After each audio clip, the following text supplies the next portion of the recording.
Hey guys, welcome back to our YouTube channel bong reaction আপে চলে এসেছি নতুন একটা ভিডিও দেখার জন্য। বাংলাদেশের টপ 5 লার্জেস্ট কি শপিং মল। Shopping mall. আর শপিং মলের নাম শুনলেই তো আমার তো শপিং করার কথা মনে পড়ে যায়।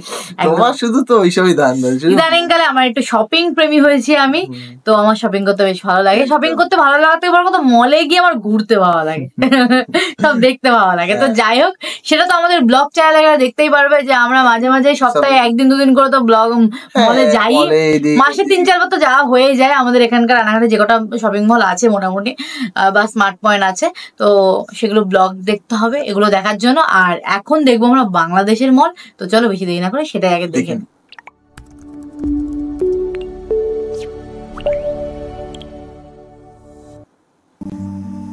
অবসরে ঘুরতে কার না ভালো লাগে, আর সেই ঘোরার জায়গাটি যদি হয় কেনাকাটার আখড়া, তাহলে কিন্তু একের মধ্যে সব পেয়ে যাবার মতো ব্যাপার। আমরা অনেকেই আছি শপিং সেন্টারে ঘুরতে যাই কেবল খেতে, বন্ধু বান্ধব নিয়ে আড্ডা দিতে কিংবা সিনেমা দেখতে। শপিং না করেই ঘুরে ঘুরে বিভিন্ন ট্রেন্ডিং পোশাকের অনেকে ঢু মারেন বড় শপিং মলগুলিতে। আর বড় শপিং মলগুলিতে থাকে সব বয়সী নারী পুরুষের জন্য বিশাল সব আয়োজন। দুনিয়ার অন্য দেশগুলির সাথে তাল মিলিয়ে বাংলাদেশেও গড়ে উঠেছে দৃষ্টিনন্দন এবং বৃহৎ আকারের অনেকগুলি শপিং মল। আজকের আয়োজনে আমরা জানব বাংলাদেশের সবচেয়ে বড় 5টি শপিং মল সম্পর্কে। ইন্টারেস্টিং সব শীর্ষ 5-এর ভিডিও নিয়মিত পেতে আমাদের চ্যানেলকে সাবস্ক্রাইব করে সাথেই থাকুন। তবে চলুন শুরু করা যাক। Tokyo square. ঢাকার অন্যতম রেসিডেন্সিয়াল এরিয়া হচ্ছে আমাদের মোহাম্মদপুর। এখানে বসবাসের পাশাপাশি কেনাকাটার জন্য টোকিও প্লাজা খুব পরিচিত এবং বিখ্যাত। এ এলাকার বাসিন্দাদের জন্য খুবই সুবিধাজনক একটি ঠিকানা। টোকিও প্লাজায় আছে খুচরা দোকান, যেখানে স্বাভাবিক রেঞ্জের কেনাকাটা থেকে শুরু করে বেশি রেঞ্জের কেনাকাটাও হয়ে থাকে। দোকানের পাশাপাশি কনভেনশন হল ও আছে সব ধরনের অনুষ্ঠানের জন্য। উদ্বোধনের সময় থেকে এখন অবধি টোকিও প্লাজা কনভেনশন হলটি খুব আলোচিত একটি হল হিসেবে বিখ্যাত। 3টি আলাদা আলাদা হল বিশিষ্ট এই কনভেনশন হলে অনুষ্ঠিত হতো পারিবারিক অনুষ্ঠান থেকে শুরু করে বাণিজ্যিক সব ছোট বড় অনুষ্ঠান। এছাড়া কেনাকাটার পাশাপাশি খাবারের ব্যবস্থাও রয়েছে বেশ। ছাত্রছাত্রী থেকে সব পেশার মানুষের জন্য আছে food menu. Police Plaza Concord shopping mall. Police Plaza Gulshan 1 circle থেকে কিছুটা দূরেই অবস্থিত Police Plaza Concord shopping mall অর্জন করেছে। 12 তলা বিশিষ্ট এই 5 তলা অবধি সেন্টারের জন্য বরাদ্দ। আর 5 তলাই বলতে গেলে যথেষ্ট যে কোনো শপিং প্রেমী মানুষের তৃষ্ণা মেটাতে। নামি দামি সব ব্র্যান্ডের দোকান যেমন বড় পরিসরে আছে একটি ফ্লোরে, তেমনি শপিং প্রেমীদের মনেও বিশাল জায়গা করে আছে। গুলশানের আশেপাশের এলাকাবাসীর প্রথম পছন্দ এখন পুলিশ প্লাজা। রুচিসম্মত ইউনিক সব ডিজাইন নিয়ে দোকানগুলো সবসময় জমজমাট থাকে। বিভিন্ন মৌসুম বা বছরব্যাপী সবসময় এই শপিং মলটি গ্রাহক টেনে আনে। বিভিন্ন ব্র্যান্ডের দোকানের সাথে আছে মজাদার সব ফুড কোর্ট। শপিং শেষে নিজেদের মতো করে কিছুক্ষণ কাটানো যাবে অনায়াসে। শপিং মলের ভেতর ও বাহিরে রয়েছে বিশেষ নিরাপত্তার ব্যবস্থা। সীমান্ত স্কয়ার। বর্ডার গার্ড বাংলাদেশ দ্বারা নিয়ন্ত্রিত সীমান্ত স্কয়ার ছোট আঙ্গিকে বড় করে সাজানো একটি শপিং মল। ঢাকার অন্যতম প্রাণকেন্দ্র এলাকা ধানমন্ডির জিগাতলায় অবস্থিত এই শপিং মলটি খুব জনপ্রিয় একটি নাম। ছোট থেকে বড় সকলের জন্য পছন্দের তালিকায় প্রথম এটি। এই শপিং মলে রয়েছে 300-এর বেশি বিভিন্ন ব্র্যান্ডের দোকান, চমৎকার সব ফুড কোর্ট, যা কিনা অনেক গ্রাহককে টেনে আনে দূর দূরান্ত থেকে, এবং সব ধরনের অনুষ্ঠানের জন্য রয়েছে কনভেনশন হল। এত শত কেনাকাটা আর খাবার দাবার পেয়ে হয়তো পকেট খালি হয়ে যেতেই পারে, তাতেও ভয় নেই। আছে মোটামুটি সব কটি এটিএম সার্ভিস নিয়ে এটিএম বুথ। ফুড কোর্ট নিয়ে বিশেষ করে বলতেই হয়, ধানমন্ডি খাবার রেস্তোরাঁর জন্য অনেক বিখ্যাত হলেও সীমান্ত স্কয়ারের ফুড কোর্ট তেমনি বিখ্যাত এবং সাধ্যের মধ্যে সেরা। ইতিমধ্যে শপিং মলের নিচে থাকা ফুড কোর্টগুলো ভবনের ছাদে নেওয়া হয়েছে, তাই খেতে গিয়ে হতাশ না হয়ে ভবনের লিফটটি খুঁজে পেলেই পেয়ে যাবেন ফুড কোর্টটি। Bashundhara city. Shopping mall Bashundhara বললে সিটি, যে নাম এটা আমরা প্রথমেই দেখেছি মাথায় আসে সেটি হলো বিজনেসম্যানদের মধ্যে, কেননা এটি বসুন্ধরা বাংলাদেশের প্রথম গিয়েছিল না? আধুনিক শপিং মল।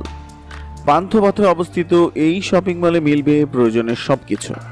পরিবারের বড় থেকে ছোট সকলের জন্য এই শপিং মলটি ওয়ান স্টপ সলিউশন। এই ভবনটি দুভাবে বিভক্ত রয়েছে। 19তম তলাটি হচ্ছে কর্পোরেট অফিস এবং 8তম তলাটি হচ্ছে শপিং, যেখানে 2000 খুচরো দোকান, বিনোদনের কেন্দ্র, সিনেমা হল এবং ফুড কোর্ট রয়েছে। দৈনিক 50,000-এর মতো মানুষ এখানে ঘুরতে কিংবা কেনাকাটা করতে আসেন। শুধু কেনাকাটা নয়, পাশাপাশি দেশের শ্রেষ্ঠ সিনেমা হলের একটি হচ্ছে স্টার সিনেপ্লেক্স, যেখানে সব দেশি বিদেশি সিনেমা উপভোগ করার সুযোগ আছে। কেনাকাটা, সিনেমা দেখা, এরপর যদি মন আর পেট ভরে যদি খেতেই না পারলাম, তাহলে যেন সারাদিনের প্ল্যান অসম্পূর্ণ। ফুড কোর্টে রয়েছে দেশি বিদেশি সকল খাদ্যের সমাহার ও বসার সুব্যবস্থা। তাই অনায়াসে বলাই যায় Bashundhara city one stop solution কেনাকাটা প্রেমীদের জন্য। যমুনা ফিউচার পার্ক, যমুনা এটাও দেখেছিলাম, ওই বিজনেস শপিং মল হচ্ছে আমাদের যমুনা ফিউচার পার্ক। তাই সকল দেশি বিদেশি ব্র্যান্ডের সমাহার নিয়ে ঠাঁই দাঁড়িয়ে আছে এই বিখ্যাত শপিং মলটি। বিশাল আয়তন বিশিষ্ট এই শপিং মলটিতে অনেক দোকানই ভাড়া কিংবা ক্রয়ের জন্য খালি আছে, তবুও তুলনামূলকভাবে যে দোকানগুলো আছে তা দিয়েই এই শপিং মলটি সজাগভাবে চলছে। খুচরা দোকানগুলোর পাশে রয়েছে movie theatre, park, gym, bowling zone, karaoke centre, gaming zone সহ আরো অনেক চমৎকার সব ফিচার। আপনি সহজেই কেনাকাটা করতে করতে হারিয়ে যেতে পারবেন নিজের পছন্দের এক জগতে। বিশাল ট্রেন্ডিং এ বাংলাদেশে এই শপিং মলের দোকানগুলো গড়ে উঠেছে জায়গা নিয়ে। তাই নামি দামি অনেক ব্র্যান্ড নিজেদের ফ্ল্যাগশিপ শোরুম হিসেবে বেছে নিয়েছে এই মলকে। নানা ব্র্যান্ডের দোকান ছাড়া রয়েছে বিখ্যাত সব ফুড কোর্ট, যেখানে সব সময় পেট চর্চা। সামনের প্লেসটা এত নোংরা এক কোনায় হওয়াতে হয়তো তেমন ভিড় নেই, কিন্তু যাদের বাসা বসুন্ধরা আর এতে তাদের জন্য খুবই পরিচিত একটি ঠিকানা Jamuna Future Park. So dear friends, এটা খুবই সুন্দর আজকের মতো আমাদের আয়োজন। আমাদের এই ছোট্ট ভিডিওটি আপনার কেমন লাগলো কমেন্টস করে জানান।